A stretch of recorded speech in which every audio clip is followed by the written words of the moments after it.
Well, that sucked. Appreciate you guys being a part of the show. Post game show after the post game show. Um, I don't know what the hell you want me to tell you. Lakers were thought we had a good game tonight. I thought we were coming with Anthony Davis with the crew. Obviously, AD only played 8 minutes in this one. Appreciate you guys being a part of the show. I'll let you guys kind of get in, let the comments get in, and we'll get started. Um, but that was definitely a little bit frustrating of a game, Laker fans. And obviously, what I'm referring to there more than anything else is Lakers are in the fourth quarter. Anthony Davis not a part of the game for the most part, so that one was a tough loss. A couple things I'm going to do. We'll talk about this game. I mean, more specifically about AD not being there, and I thought the Lakers fought. I thought they played hard. I want to give them credit, to be honest with you. I want to give them credit simply because, like what I'm referring to right here, is they played tough basketball. It wasn't perfect basketball, but they played tough basketball. I want to talk about the fourth quarter and Donovan Mitchell absolutely taking over like Donovan Mitchell usually does. I want to talk about the rest of the road trip as well and what it means if Anthony Davis is not a part of the mix. I really don't know. Okay, why why is Anthony Davis not why is Anthony Davis? If Anthony Davis is there, what would be kind of the expectations if AD's not there? So we'll do all that. Um, Somebody's saying Allen always late. Why? Well, I'll tell you why. Sometimes I'm late. It's a good question. It's a fair question. You see, I work for 710 ESPN, which means I do the post game show for 710 ESPN, which means I have to do post game show number one before I come to post game show number two, which is why we call this the post game show after the post game show. So I hope that helps. I hope that helps right there. Okay. Tonight was kind of a bummer for me. I'm going to kind of explain to you my whole thought process here. Okay, Laker fans, I appreciate you guys being a part of the show. So my whole thought process is this. It's kind of it's very very simple. I wanted to see Anthony Davis. I wanted to see AD out there. I wanted to see if we could keep building on this. I wanted the Lakers to go up against a good Cavs team in the Eastern Conference. And the fact that AD really was not, a non-factor in this game, that just in itself was disappointing. And then the game gets going, and before you know it, at halftime, Lakers are down 8. You're kind of saying to yourself, they didn't close the half very well. You're kind of saying to yourself, all right, I don't think the Lakers, it doesn't sound like, this is the Lakers going to be able to hang in this game. And I remember doing halftime, I said, just make it a game in the fourth quarter, and you never know. Anything can happen. Maybe the Lakers find themselves, in a position where they're still hanging, and maybe they have some type of an opportunity there towards the end to walk away with one or to steal one against the Cleveland Cavaliers. They actually did exactly that. So I want to give them credit for that. I think they did make it a game. I think they did hang. I think they did play tough. I think they did play hard. But when the dust settled, usually the better team is going to eventually going to win the game. And the Cavs tonight, without Anthony Davis, that's the better team. Wenyen Gabriel also didn't play. I didn't think that helped the Lakers as well. So I think the Lakers had a bunch of stuff against them is the best way that I could put it. And that's kind of the result of tonight's game. It's more. I think it had less to do with the Cleveland Cavaliers. It had more to do with what the Lakers had available. I do want to point out. As far as and I think this is kind of good to keep in mind. I want to point out as far as that fourth quarter, 6 minutes left to go or so. I don't know the exact time, but it was 92-92 at one point. And then before you knew it, the Cleveland Cavaliers, it was kind of a storm, and the storm was led by Donovan Mitchell, and Lakers had no answer for him. So that's what Donovan Mitchell does. That's what he likes doing. What he ended up having 30 or 43 points, and most of that came. What was it? Basically, I want to say in the second half. I know Jared Allen at one point in that at halftime had 22 points. So most of the damage that Donovan Mitchell had, it was towards that second half, and it was towards that fourth quarter. So Laker fans, I don't know how you guys feel about this one, but I don't feel awful about it. I don't feel like the world's going to end. I just think it would have been nice, like I mentioned, that if we could had had a game like this where AD was in the mix, that's what you truly, truly want to see at the end of the day. Love the Lakers fight tonight. I agree with you. I don't disagree there. Um, we need Turner. Somebody's trying to make a trade for Miles Turner. I will say this for all the people that are saying Lakers need bigs. I don't know. Do they need bigs or do they just need their bigs to be available? I don't think they need bigs. I think their bigs just need to be available. Um, Yeah, I don't know what the Lakers are going to do on the trade front, but we can save that for another day, for another conversation. Here's my bigger concern right now: the Lake Show. You got a game coming up against the Toronto Raptors in 24 hours. I'm going to be doing the post game show to the Raptors. So, what makes me think? What makes you think that Anthony Davis is going to play in that game? There's probably a good chance that he doesn't. If he had the flu today, tried to suit up, and then left in the middle of the first quarter, that doesn't leave me much confidence, nor does it leave him with much time to try to get healthy for that game tomorrow against the Raptors. And I said this, I think it was yesterday on Lakers Talk, that I'm just looking at personally looking at the Lakers to just grab one win between Cleveland, Toronto, and the Philadelphia 76ers. Get one of those games.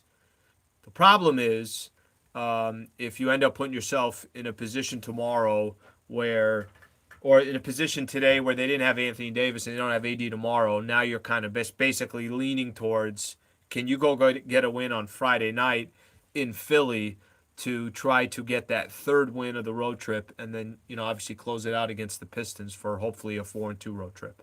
So that's part of the concern, Laker fans. I would say that, the world's not going to end Anthony Davis out with a flu. You'd rather have him miss a game or leave a game because of a flu than an actual injury. But maybe in the next couple of days or so, he can get better, he can get healthy, he can get right, and the Lakers can go from there. I'm going to read off a couple comments here because I feel like a lot of people are already starting to comment on some of these Laker players. Pat Beverly is a huge liability on offense, must be traded or benched. So I had a caller call into the postgame show. Postgame show number 1. This is postgame show number 2. I had a caller call into the postgame show and basically say, why is Patrick Beverly still starting? Got to be honest with you, I don't really have an answer for that. I don't. December 15th is going to come. We're going to see what the Lakers end up doing. They got to improve their roster. And I think, the names that we've been hearing, I had both, whether it was Jovan Buha of The Athletic, come on Lakers Talk and talk a little bit about that, hey, if you take, maybe they're going to do a smaller move. Take Patrick Beverly, take Kendrick Nunn, take those 2 contracts. You're working with around $20 million, and maybe they could go get a deal done. I hear Dave McMenamin on the pregame show today with Michael and I, and he mentioned to me that he mentioned to Michael and I that they could potentially do something like that. Now you're attaching maybe 1 first-round pick or maybe 2 second-round picks, something along those lines, so you're not giving up that draft compensation that you had in mind when you're giving up Russ in one of those other deals. So let's see what happens for the Lakers. It's funny, they're replaying the game right now on Spectrum. After the postgame show, they replay it. And they're showing AD. AD is going out there.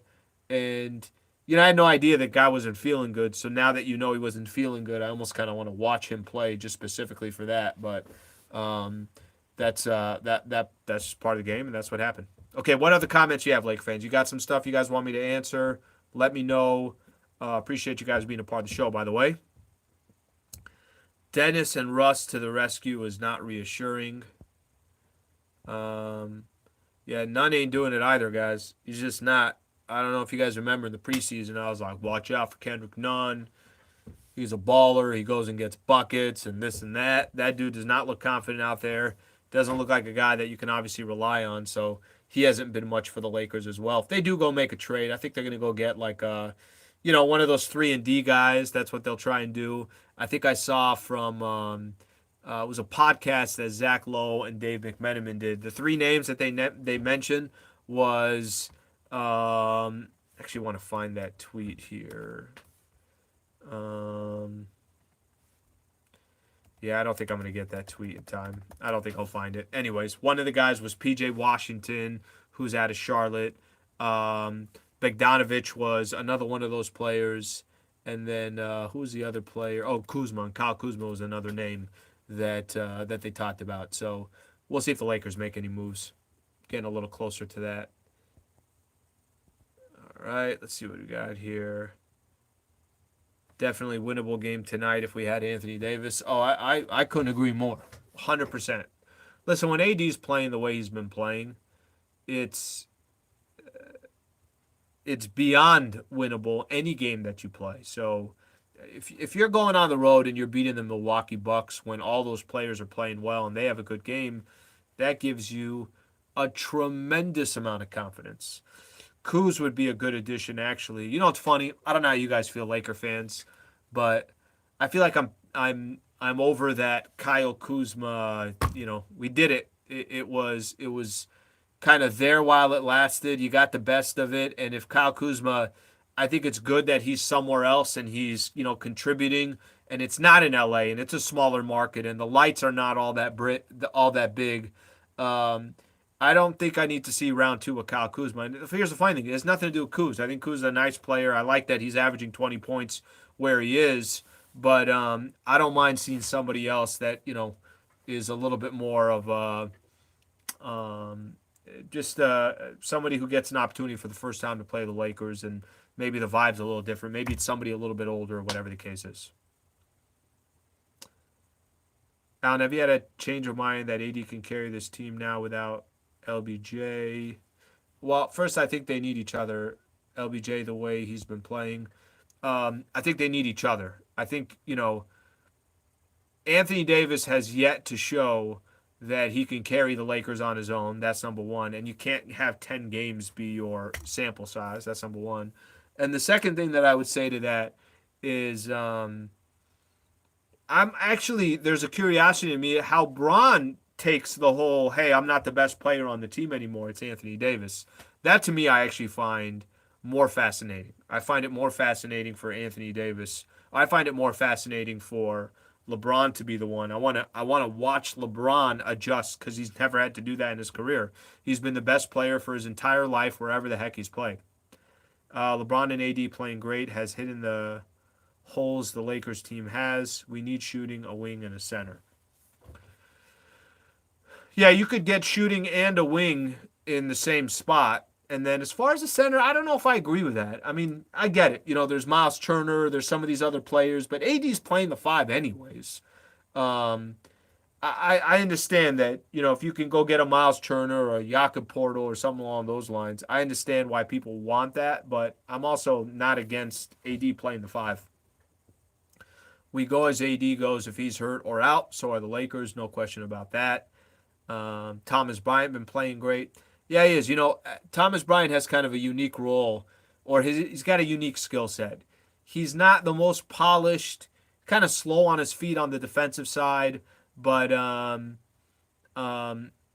he works hard, and he can clean up the glass, and he can get a couple of lobs. He can do some of those things that you need.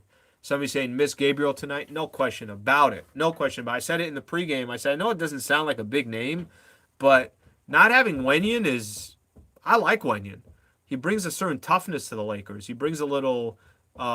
He brings a. That's kind of a grit to his game that I think is beneficial. Let me give you an example. Jared Allen tonight started the game 22 points in the first half. I think he had like 6 or 7 dunks to start out the game. I don't think that happens if Wenyan Gabriel is there. And that's not me telling you that Wenyan Gabriel is, Hakeem Olajuwon. I'm just saying that he's a big body and he uses his strength and his size and he boxes out well. He does those small things that I think are helpful. Okay, Laker fans. Just want to get one of these in. I appreciate you guys being a part of the show. I'm going to be back tomorrow after the Lakers take on the Toronto Raptors. Hopefully it's a better result. Hopefully we get it done. But it's wasn't expecting to have AD not a part of the mix tonight, but The fact that he wasn't, and it was a game in the fourth quarter, I could give the Lakers some credit for. However, we got some work to do, so we'll see what eventually happens with the Lakers for tomorrow, and we'll take it from there. So, Laker fans, thank you for being a part of the show. I'm back in tomorrow morning, by the way, as well, with Travis Rogers at 10 a.m. Thanks, Laker fans. Have a good rest of your night.